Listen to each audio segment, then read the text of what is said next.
Muy buenas. Hoy en Revista del Motor estamos probando el Lexus RC-F.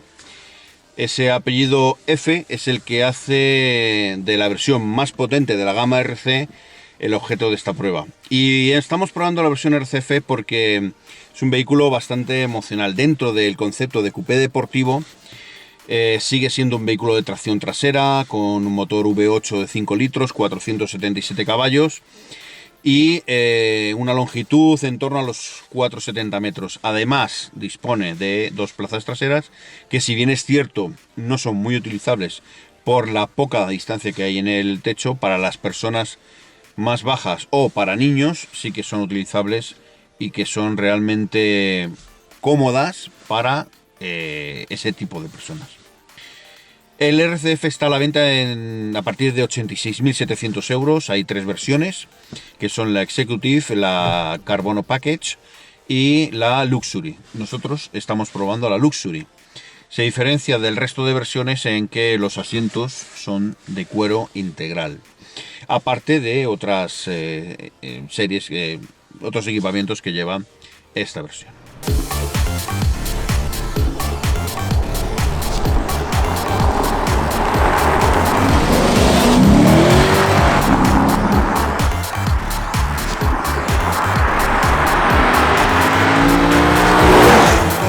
Los aspectos más satisfactorios del RC-F tienen que ver con su acabado, con su calidad general, con el equipamiento que tiene, por cómo está concebido el vehículo, y luego en el aspecto dinámico. Es un vehículo que puede ser muy confortable, puede ser incluso, diríamos que sedoso en el trato a los ocupantes y en cuanto a la entrega de potencia y cómo entrega esa potencia. Es un coche que destaca sobre todo por la motricidad. A pesar de ser un vehículo de tracción trasera, tiene una excelente motricidad y sobre todo por cómo transmite esa potencia al suelo. Es posible acelerar a fondo en pleno apoyo sin que el coche haga ningún extraño o sin que sobrevire de forma desmesurada, y eso es muy de agradecer en este tipo de vehículos. Bueno, estamos en el habitáculo del RC-F y os vamos a enseñar los elementos que dispone dentro del habitáculo. Por ejemplo, fijaos en los paneles. Mezcla buenos plásticos con metal, cuero, alcántara, fibra de carbono. Espectacular el acabado de este RC-F. Y no solo se limita a las puertas. Fijaos en el salpicadero. Tenemos aquí un trozo de alcántara, el volante pespunteado, tenemos un reloj muy del gusto japonés. Aquí también tenemos elementos de carbono, aquí tenemos elementos de cuero. Justo en la parte donde podemos apoyar la pierna tiene elementos más blandos para que podamos apoyar la pierna en las curvas. Aquí tiene un tono de madera piano para que sea mucho más elegante. El reposabrazos está hecho también en alcántara. Todos los elementos que conforman el interior del RC-F son muy lujosos, y los ajustes son realmente espectaculares. Fijaos que es que el salpicadero, por mucho que hagamos fuerza, no suena nada. Todas las juntas, todo está perfectamente diseñado para estar muy bien montado y con una alta calidad. El maletero sorprende, y sorprende para bien. Fijaos lo grande que es para un coupé. Además, os fijáis, es muy regular y podemos aprovechar también los laterales, aunque en esta parte el lateral no es tan regular como en la parte izquierda. Aquí tenemos unas matrículas para hacer las fotos. Como veis, tenemos aquí también un doble fondo donde disponemos de las herramientas necesarias para poder arreglar un pinchazo. Tenemos el gel, tenemos todas las herramientas aquí dispuestas, bien colocadas, como es norma en Lexus. Y además tenemos unas cinchas y unos enganches para poder distribuir la carga con una red para que pueda ir más colocada.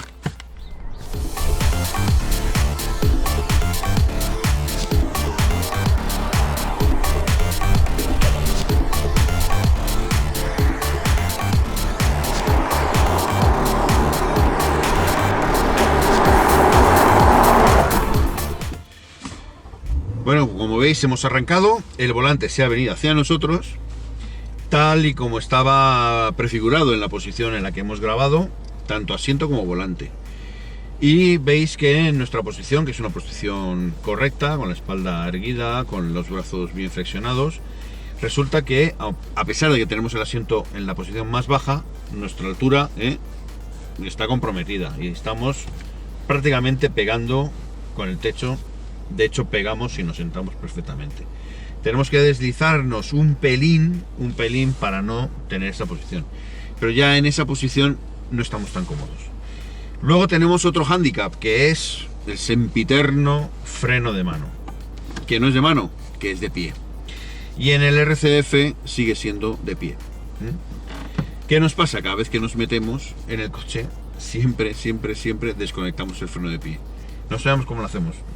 Es nuestra forma de entrar en el coche y seguramente a más de uno le pasa lo mismo.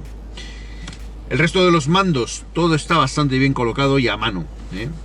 Y entonces aquí tenemos el mando táctil que regula el ratón o el puntero del sistema de infoentretenimiento, que tiene demasiada sensibilidad. Hay que marcarlo y hay que guiarlo por los caminos más habituales, pero nos obliga demasiadas veces a mirar la pantalla para saber dónde exactamente se ha ido el puntero, si se ha ido donde queremos o se ha ido a otra de las opciones. Además es un panel áptico, con lo cual cada vez que lo tocamos y llegamos a una opción, ese panel vibra para darnos la sensación de que hemos llegado a la opción correcta. Luego tenemos aquí el selector de modos de conducción, del control de estabilidad, desconexión del control de estabilidad, de control de estabilidad y de tracción en los diferentes modos, como hemos dicho antes, estándar, track y race, y el modo snow, para que limita tanto el par como la potencia en el eje trasero en condiciones de muy baja adherencia.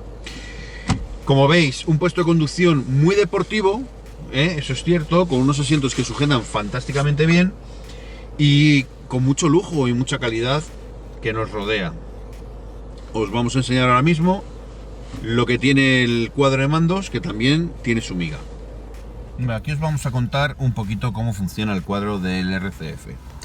Fijaos que tiene una serie de elementos diferenciados, que tiene una pantallita aquí donde podemos acceder al ordenador de a bordo, el círculo que nos va a señalar toda la información del velocímetro, cuántas revoluciones, y de la temperatura del motor, también del aceite, y de los modos de conducción, tal como el modo Eco, el modo normal, el modo Sport y el Sport Plus. Y luego en esta parte de aquí tenemos el velocímetro y los controles de tracción y los modos de conducción. Los modos de tracción que tenemos aquí: el modo slalom, el modo track, el modo estándar,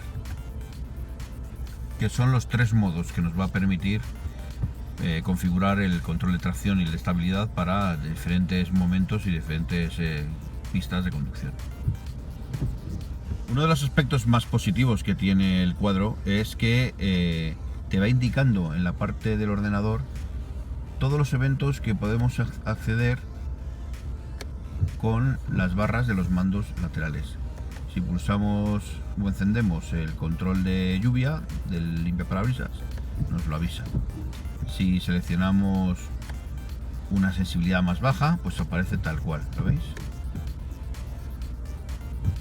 Si actuamos en la otra barra, por ejemplo, y desactivamos el alumbrado automático, o lo activamos, o ponemos los antiniebla, etcétera, etcétera, son cosas que nos va a anunciar siempre a través del ordenador.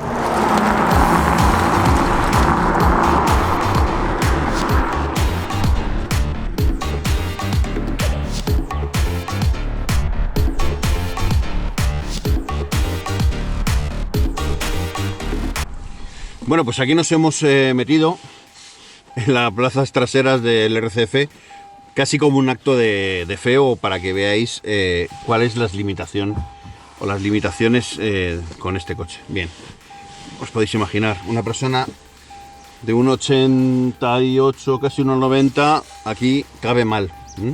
Pegamos con el techo y salvo que nos echemos mucho hacia adelante, con lo cual obliguemos al conductor a no ir sentado cómodamente, pues no son asientos hechos para personas tan altas. Sin embargo, para otro tipo de personas son asientos bastante cómodos. Dos plazas muy deportivas, reposacabezas fijos, tenemos dos posavasos,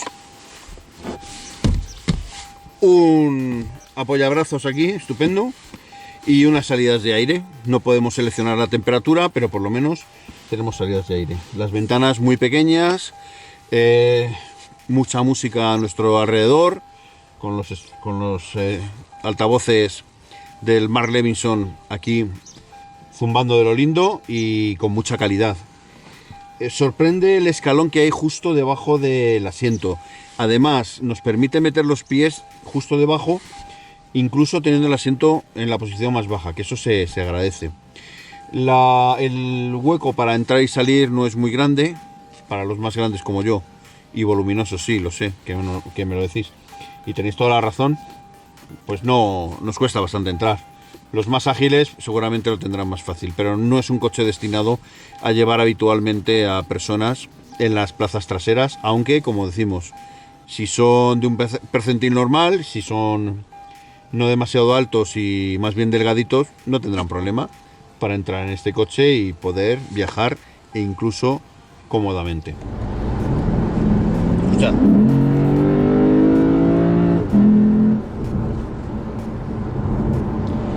Impresionante, ¿verdad? Bueno, como conclusión decir que el Lexus RC F nos ha encantado, es que es un coche tan bueno.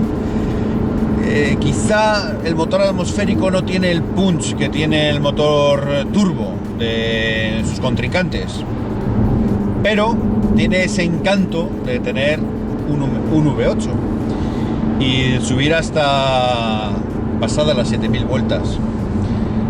Tiene el encanto de ser un coche que tracciona fantásticamente bien, de tener un interior espectacularmente bien hecho, de tener un equipamiento amplísimo, un cuadro de mando súper galáctico, que vemos un montón de información y que además podemos verlo en diferentes displays, de diferente manera. Es un coche muy, muy bueno. Y es un coche que te ofrece todo un deportivo coupé, con dos plazas delanteras muy cómodas, dos plazas traseras menos cómodas, por 87.400 euros. La verdad es que es muchísimo dinero, pero es un precio bastante bien balanceado. Es un precio bastante ajustado para lo que ofrece. En definitiva, el Lexus RC F nos ha encantado, nos ha gustado mucho, nos ha sorprendido porque nos esperábamos un coche con menos tirón, menos divertido, más señorial, y no, nos ha gustado esta alma canalla que tienen los F Sport, traducido en la versión más potente que tiene ahora mismo Lexus en su gama. Así que, con todo y eso, os esperamos en una próxima prueba aquí mismo, en Revista del Motor. Hasta la próxima.